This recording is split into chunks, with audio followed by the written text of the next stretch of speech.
My name is Betty. I've been working in an office at a small company since I graduated from college. I've always been rather plain looking, which didn't make me very popular with guys, resulting in few romantic opportunities. Before I knew it, I was in my 30s without a boyfriend.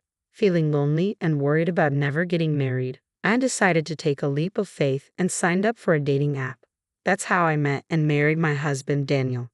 Daniel is 2 years younger than me at 28. Handsome and tall, he works in sales at a well-known company and is honestly way out of my league. Daniel is a kind-hearted man. He insisted that the bride should be the star of the wedding and let me have our ceremony in my hometown. Since my hometown is in the countryside, most of Daniel's friends couldn't attend, so he invited only a few close ones. Daniel told me, if Betty's happy, that's good enough for me, and encouraged me to invite a lot of my friends to the celebration. Little did I know who Daniel really was, but I felt blessed being surrounded by many friends at our wedding. That's when the shocking event happened. One day, I came home from work to find Daniel playing video games. I assumed he got off work early and started preparing dinner. As I nearly sliced my finger, he dropped a bombshell. He had quit his job. "You quit without discussing it with me?" I asked, astonished. "There's nothing to discuss for adults. I can make my own career decisions," he replied nonchalantly. "Sure, adults can make their own decisions, but aren't you supposed to consult your spouse before making such a significant life change?" Shocked by the sudden news, I felt we needed a serious talk. Without taking his eyes off the game, Daniel answered my questions. "Why did you quit your job? Did something bad happen?" I asked. "My boss was incompetent. I think there's a better place for me out there," he said. "A better place? Like where?" I pressed. "I'll figure that out." "Man, you're so annoying. Marrying an older woman is like being with my mom," he retorted. This wasn't the first time Daniel had mentioned my age. Each time, I would counter, "Then why did you marry me?" He would casually reply, "Because a complicated woman like Betty needs a stable guy like me," which would always spark an argument. This time, I chose not to retort. The main issue at hand was our future lifestyle. It was clear that with Daniel quitting his job, we couldn't maintain our current way of life. "Daniel, we're also sending money to your parents. Remember their rent is high, and if you're not working, there's no way my income alone can support both households." This had become a concern shortly after Daniel and I got married.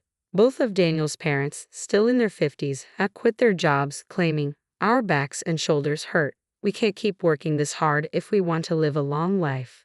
That was their choice, and while it may sound cold, I thought they should live their lives as they please, so I didn't say anything. The situation changed the month after they quit their jobs. They came to our apartment asking for financial assistance. "Oh, we don't have much in savings.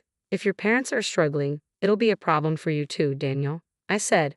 So, we were convinced, and Daniel decided we would help with their rent and living expenses. They lived in a high-security, 4-bedroom apartment close to the station, and the rent was through the roof. After they left, cheerful about the financial help, I asked Daniel, "What about our own living expenses?"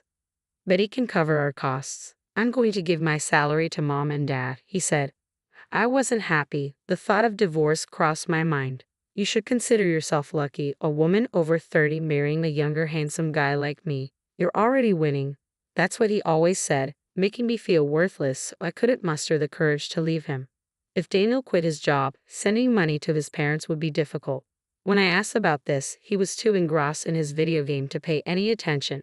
"Hey, what about the money for David and Catherine?" Chopping carrots vigorously, I questioned him.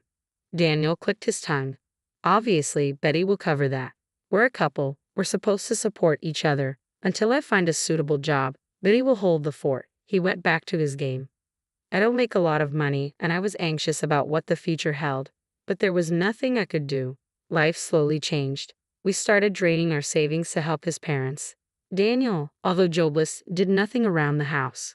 When I complained, he would say, "I should have never married an older woman. You're all so natty. You don't appreciate having a husband like me." As for his parents, they started complaining about the insufficient amount we were sending. "So, Betty, you're this age and not making much money? Have you been slacking off?" "Well, since Daniel used to be the one supporting you, it's high time you step up," they admonished me. I started doing some freelance illustrator work after my regular job just to bring in more money. Daniel, meanwhile, showed zero interest in looking for a job he considered suitable for himself. My love for Daniel, who spends his days playing video games at home or asking me for money to go to the casino, was running thin. When should we get a divorce? I wondered, thinking about when to divorce, yet what if the rest of my life is just me, all alone, kept me from taking the plunge. Then one day, after work, I was greeted by a stranger while I was in the supermarket. Who are you? You don't remember me, do you? We met at the wedding. I was friends with Daniel. I'm John. Taking a closer look at John's cheerful face, I couldn't help but exclaim, "Oh, John, you were one of the few friends Daniel invited to our wedding." Apparently just off work like me, John, in his suit, was filling his shopping cart with plenty of groceries. "I'm sorry I didn't recognize you. My husband has spoken highly of you." "Well, the thing is, I've actually cut ties with Daniel. I saw you and wondered if you're doing okay, so I thought I'd say hi." I was surprised to hear John speak of his friendship with Daniel in the past tense. I never thought he had actually severed ties. John then proceeded to explain to my astonished self that the reason Daniel held our wedding in my hometown wasn't out of kindness. The truth was, Daniel had very few friends. Apparently, Daniel spent most of his student life on slot machines and had a habit of borrowing money without paying it back. John was one of Daniel's college friends, and he was no exception. He had lent Daniel money but never got repaid. The reason he continued the friendship was because they worked at the same company and John didn't want to rock the boat. Once Daniel quit his job, he immediately reached out to John for more money. That was the last straw for John. He cut off all contact. Do you know why Daniel was forced to quit his job?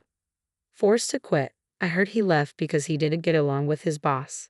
That's not it. Daniel was fired because they found out he was going to casinos when he was supposed to be on sales calls. I was shocked. This man, Daniel, had been lying to me since the beginning of our marriage. I felt as if the spell that made me believe women over 30 are worthless had finally broken.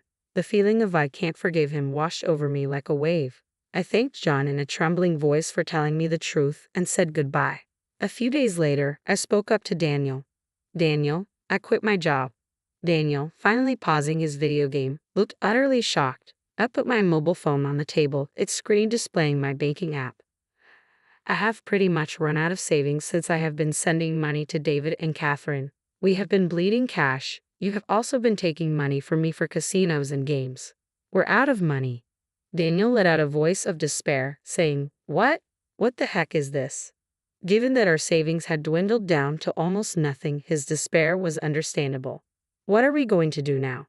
How are we supposed to live if you quit your job when we're already low on money?" "That's not my problem. Speaking of which, I have loans I need to pay back. Could you maybe find a job quickly, Daniel? I want to take some time off and relax at home. Isn't it normal for spouses to support each other? It's hard for me to work now that I'm over 30, so now it's Daniel's turn to support me." Daniel, in disbelief, immediately called his parents. As soon as I told his parents about our situation, they showed up at our house. They began to berate us for not having money, searching the house suspecting we must have hidden it somewhere, but there was no money to be found. "What was this large withdrawal?" they questioned. "That money was used to pay back debts," I answered accurately. That money was used to pay back a loan Daniel had taken from a friend. My own savings weren't enough, so I had to take out another loan to repay Daniel's friend. "Who did you pay back, and why would you even bother paying back a loan now of all times?" "I only paid it back because I heard from John that Daniel had a lot of debt. I think it was the right thing to do." Daniel was the first to start yelling, "Let's divorce." As I calmly explained myself, even my parents-in-law agreed with Daniel. They forced me into their car and took me to the courthouse where I had to file for divorce on the spot. "Glad I won't have to see your broke old face anymore," Daniel said before leaving. I immediately headed to a cafe where John was already waiting. "John, sorry for the trouble. I was able to file for divorce successfully." "Oh good, I was worried, so it's a relief?" Actually, Daniel was the one who told me he wanted a divorce, but this was all a plan between John and me. Simply saying I wanted a divorce would have led to Daniel and his parents making a fuss, as they wouldn't want to let go of their cash cow. I figured the quickest way to sever ties with Daniel and his parents was to prove I had no value as their financial source. Fortunately, my side job as an illustrator had started to pay off, and I had saved quite a bit. I had this money deposited into a bank account that I kept hidden from Daniel and his parents. It's true that I repaid the money Daniel had borrowed from John, but I had actually given John more money than that amount. It was all part of the plan to lower my bank balance, and John was more than happy to go along with it. After successfully filing for divorce, John met me at the cafe to return the extra money. However, the envelope he handed me contained all the money I had given him. "John, this is too much. The money Daniel borrowed belongs to you, doesn't it?" "No, I only lent money to Daniel, not to you. When I gave Daniel the money, I had no intention of getting it back. I cut ties with him because I didn't like his attitude afterwards. So this is all your money. Having a bit more cash can't hurt when you're rebuilding your life." I could only feel gratitude toward John, who said this with a smile. He had opened my eyes to Daniel's true nature and had been part of my plan to divorce. I tried to give him some money as a token of my gratitude, but he only accepted enough to cover his coffee at the cafe. After meeting John, I stopped by my former workplace. I had left my hidden bank account card with the CEO for safekeeping. Though my boss understood my situation and regretted my departure, I had no choice but to quit since Daniel knew where I worked and could potentially cause trouble later. "It's been tough, but I wish you all the happiness in the world," he said as my coworkers gifted me a beautiful dress and shoes. Thrown out of my home in just a t-shirt, jeans, and sandals, they had gone shopping for me at a nearby store. "It's a gift. I hope you find happiness moving forward." Leaving my wonderful colleagues was hard, but I felt blessed to have worked in such a supportive environment. I decided to go back to my parents' house. When I was dragged to court from the home I had shared with Daniel, I had packed my work supplies and valuables in a bag so I could immediately start working as a freelance illustrator. Thankfully, my freelance work kept me financially stable. Daniel and his family, on the other hand, weren't so lucky. They couldn't pay the rent for the house they lived in and were evicted. They moved into the house Daniel and I used to share, but they lost that one too when they couldn't pay the rent. Daniel desperately started looking for a new job, but his gap in employment and homelessness made it difficult for him to find one.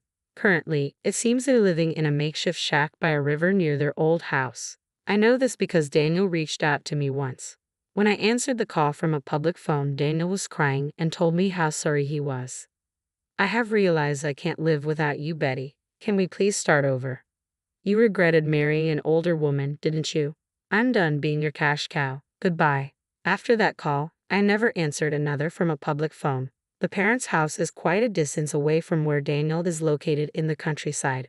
Daniel, who doesn't have much money, probably can't afford to make the trip all the way here. The lesson I've learned from my failed marriage is that there's no rush to get married, whether you're 30 or 50. Living the way you want to is what truly matters. For making me realize that, I guess I owe Daniel a tiny bit of thanks.